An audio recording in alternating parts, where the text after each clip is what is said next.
کنم. بعد سلام علیکم بفرمایید. سلام علیکم. علیکم السلام. سلام علیکم. من با شبکه وصال صحبت می‌کنم. بله، خودتون رو معرفی کنید، از کجا زنگ میزنید؟ الان رو خطم یعنی؟ شک دارید؟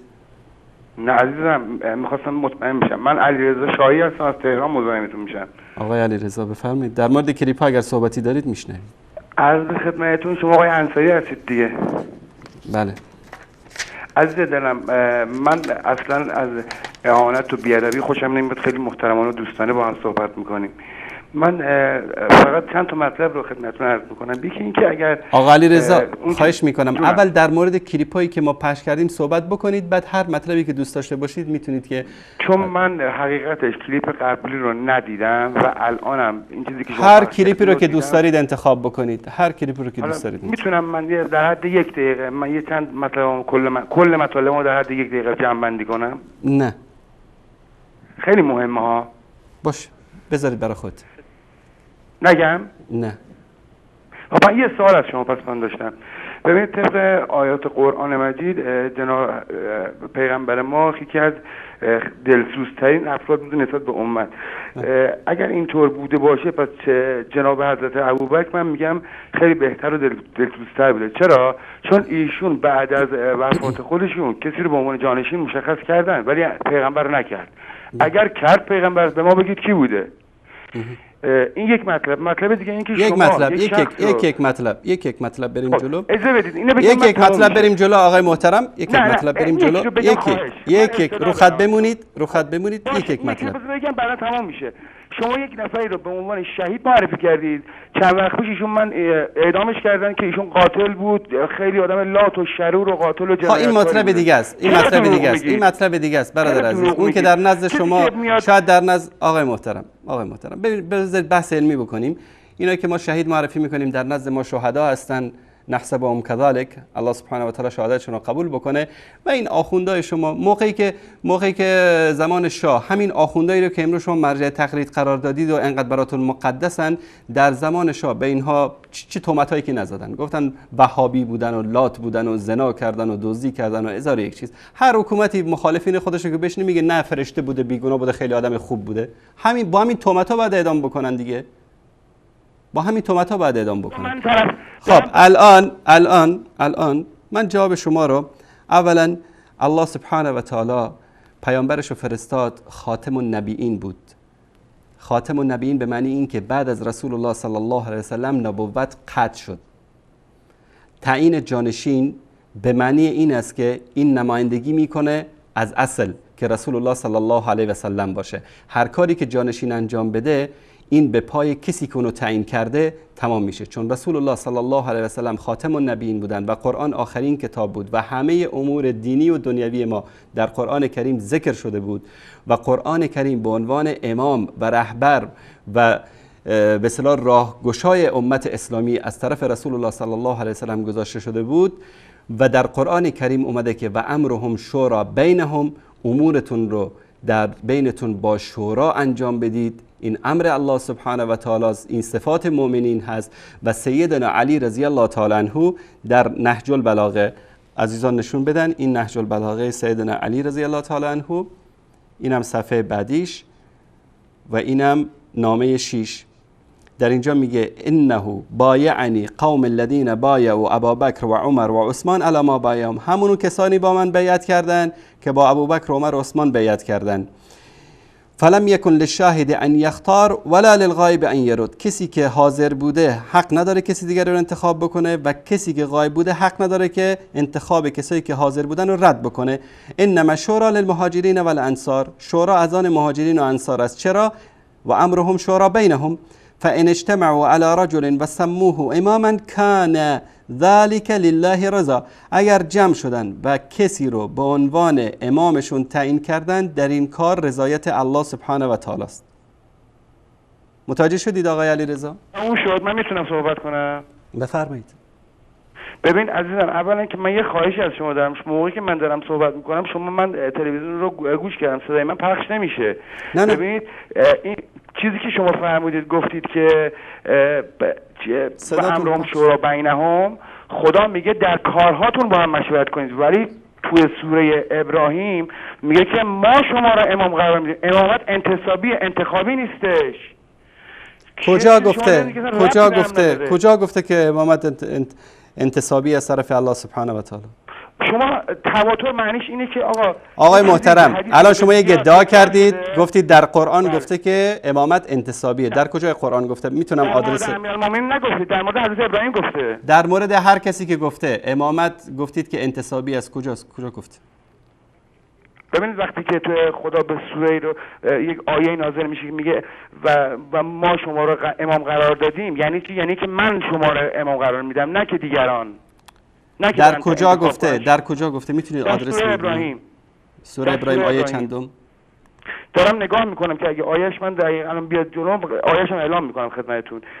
فکر میکنم آیه 13 بوده، اجازه بدید من دارم نگاه میکنم الان، ولی تو آیه ابراهیم، تو سوره ابراهیم بوده. و جعلنا، اجازه بدید من دارم به خدا دارم نگاه میکنم. این یه مطلب. حالا تا قبل از اینکه آیه رو پیدا کنم یه سوال دیگه داشتم. نه، آیه رو پیدا بکنید، چون همینجا من نمیخوام که زیاد بحث پراکنده بشه. همینجا بگید که در کدوم آیه بوده. در کدوم آیه؟ دارم نگاه میکنم عزیزم دیگه، اجازه بدید من دارم نگاه میکنم. اجازه بده یا الله کمکمون کن، اجازه بفرمایید. حالا مثلا الان من اینو پیدا نکنم، یعنی شما به سوال دیگه من جواب نمیدین؟ نه، شما چون اینجا اشتباه میکنید. ببینید امامت انتصابی نیست. امامت انتصابیه. انتصابی نیست. ببین چیه رسالت انتصابیه. مثلا آقای محترم شما میتونی رسالت هم به قول شما اگر انتصابی باشه، مگر امیرالمومنین 13 سالش بود نگفته که اولین کسی که به من ایمان بیاره جانشین منه؟ نه، کی گفته؟ این دروغ میبندید شما. آقای این دیگه متواتره. این متواتره. آقای محترم حدیث متواتر تعریفش در نزد شیعه اینه که 1000 تا دروغگو بیان دروغ بگن، این میشه حدیث متواتر. تعریف دیگری نه. گوش کن برادر عزیز، من دارم با عقل و منطق باهات صحبت میکنم. من بی‌ادبی کردم شما. گوش کنید، حرف منو گوش کنید شما. ببینید آیا من مسلمان من ای حرف میزنم شما وسط حرف من میپرید، من چطوری حرف بزنم؟ بفرمایید. برادر عزیز، ما در قرآن کریم هیچ جا نداریم که الله سبحانه و تعالی به ما گفته باشه که ای مسلمان ها از الله سبحانه و تعالی بخواهید که شما رو به مقام نبوت برساند. چرا نبوت مقامی است انتصابی. یک شخص از طرف الله سبحانه و تعالی نصب میشه برای چی؟ برای نبوت. مقام امامت مقامی است که جز فضائل است. هر انسانی میتونه که امام بشه. حضرت ابراهیم بعد از اینکه به مقام رسالت رسید گفت یا الله این فضیلت رو هم به من بده که من امام باشم برای مردم. زیرا من در آیه 74 سوره فرقان در ذکر بندگان نیک الله سبحانه و تعالی، همون آیتی که من برای آقای محمد رسول برادر عزیز خوندم و ترجمه کردم که الا من تاب و آمن و عمل صالحا فاولئک یبدل الله سیئاتهم حسنات، کسایی که توبه کردن، ایمان آوردن، عمل صالح انجام دادن، الله سبحانه و تعالی گناهان اونها رو چیکار میکنه؟ تبدیل به اعمال نیک میکنه. همین انسانها رو الله سبحانه و تعالی در صفتشون چی میگه؟ والذین یقولون ربنا هب لنا من ازواجنا و ذریاتنا قرة اعین واجعلنا للمتقین اماما. بارالها از ما و از فرزندان ما خنکی چشم برای ما قرار بده و ما را برای متقیان امام قرار بده. پس شما میتونید که به مقام امام برسید و از الله سبحانه و تعالی درخواست بکنید همان گونه که ابراهیم علیه السلام درخواست کرد. پس این یک مقام انتصابی نیست و این حرف شما هیچ دلیل شرعی و مدرک نداره. مقام انتصابی نیست؟ نه. هی بابا آقا نمیشم چه آقا علی رضا، ببینید شریعت دین بر اساس هوا و هوس من و شما که نیست. خداوند گفته که آقای علی رضا شما گناه کردی، بیا توبه بکن. با حرف خود رد میکنی، میگی بر اساس هوا و هوس نیست، پس یعنی خدا باید معین کنه. ببین نه ببین، شما توبه بکن، عمل نیک انجام بده، بعد از خداوند بخوا که شما را به این فضیلت برسانه، چون در اول و اخیر همه امور به دست الله سبحانه و تعالی است. اما وقتی که مسئله انتصابی باشه، من حق ندارم بگم بارالله تو منو رسول بگردان. بگه غلط کردی، تو نمیتونی رسول بشی، رسول رو من انتخاب میکنم. اما امام، هر کسی ما میتونیم به مقام امام برسیم. مگه آقا الکیه هر کسی به امام بشه؟ نه آقا جون، آقا علیرضا الکی نیست، خدا گفته. یکی از جنگ هایی که پیغمبر رفت، مگر امیرالمومنین نمون توی نرفت اون جنگ و پیغمبر بهش گفت تو به منزله هارون به نسبت مثلا هارون به موسی هستی و جانشین خودش گذاشت در. خب عبدالله ابن ام مکتوم رو هم پیامبر صلی الله علیه و سلم به جای خودشون در مدینه تعیین کردن. خالد ابن ولید رو در بعضی از غزوات به جای خودشون تعیین کردن. ابوبکر رو تعیین کردن، عمر رو تعیین کردن، اسامه بن زید رو تعیین کردن. تعیین کردن افراد به عنوان جانشین خودشون دلیل برای امامت نمیشه. آخه یه دلیل نیست، خیلی دلایل هست. یکی از دلایلتون همین است آقای علیرضا برادر بزرگوار. اینا دلایل تو بستر جای پیغمبر خوابید. امیرالمومنین خب این همه فضایله. تو آیه مباهله رفت. عزیز دلم علیرضا جان، همه اینا فضایله. بر منکرش لعنت، همه اینا فضایله. اما وقتی که من مسلمان میگم که امامت منصبی است از طرف الله سبحانه و تعالی و الله متعال فلانی رو به امامت نسب کرده، باید دلیل داشته باشم از قرآن که ندارید. نداریم؟ نه. آقا یکی از آیات مشهور قرآن یا میگه ولی و سرپرست شما خدا و رسول و کسانی که ایمان آوردند و در نماز میخوانند و در رکوع به چیز میکنند، همین صدقه میدن، که این حدیث دقیقاً در مورد امیرالمومنینه. نگفته کی گفته دقیقاً در مورد امیرالمومنینه؟ امیرالمومنین یک نفر بود.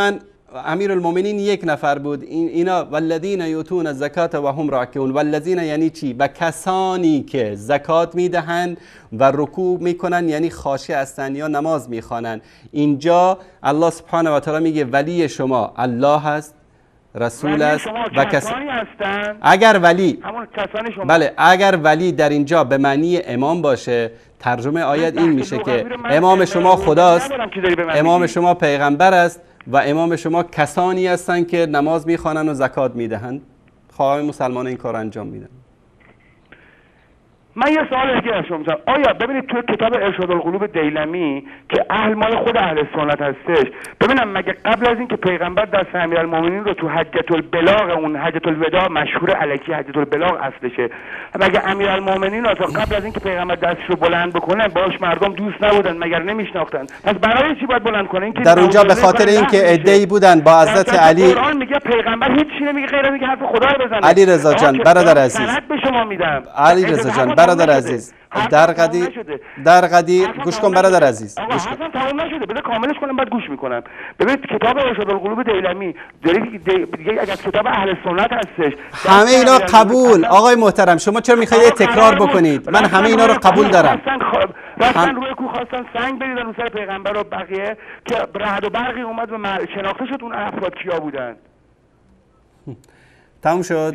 چجوری به سند بهتون تموم شد. تشکر از شما آقای علیرضا. تشکر از شما. تشکر برادر عزیز. تشکر برادر عزیز. دیگه هدایت نمیشی. تشکر از شما آقا علیرضا برادر عزیز. با خون سردی شما عصبانی هستید، دارید داد میزنید، بیننده متوجه نمیشه. غدیر و این مسائل رو بارها صحبت کردیم. لعنت خدا و ملائکه و همه جن و انس بر اون کسی که رد بکنه این فضایل رو. اینا فضایل از امامت نیست. عده‌ای با حضرت علی مشکل داشتن سر قضیه تقسیم غنایم. رسول الله صلی الله علیه و سلم اومد، چرا با این شدت، چرا با این تندی، چرا با این عجلگی اومدن فضایل حضرت علی رو بیان کردن؟ من کنت مولا فهذا علی و مولا. چون که علی شاگرد خونه پیامبر بود از کوچیکی در خانه پیامبر بزرگ شده بود. اولین جوانی بود که ایمان آورده بود. تن در امانتداری علی، تن در راستگویی علی، یعنی تن در پیامبر صلی الله علیه و سلم که استاد علی بود. همینطوری که شما وقتی تن میزنید به اصحاب پیامبر، در حقیقت این تنتون برمیگرده به پیامبر که پیامبر نتونست 4 تا شاگرد درست حسابی تربیت بکنه که حداقل بعد از خودش احترام دخترش رو نگه دارن. یعنی شما چی میگید؟ میگید غیر از مقداد و ابوذر و سلمان بقیه همه مرتد شدن. یعنی یک معلمی 23 سال زحمت کشیده، در بین 200-300 هزار نفر فقط 3 تا شاگرد تونسته تربیت بکنه. به نظر شما، به نظر همه معلمینی که دارن صدای منو میشنون، این معلم شما چه نمره‌ای بهش میدید؟ آیا این یک معلم موفق هست یا یک معلم ناکام است؟ پیامبر صلی الله علیه و سلم در غدیر اومدن که ای مردم، این علی شاگرد منه، تو خونه من بزرگ شده، من بهش درس ایمان و شجاعت و فداکاری دادم. تن در علی یعنی تن در من. قضیه خیلی واضح و آشکاره. حالا شما بیاید هر دلایل چسبکی که دوست دارید به این بزنید، خب این نمیشه. قضیه امامت، منصب الهی بودن دلیل میخواد.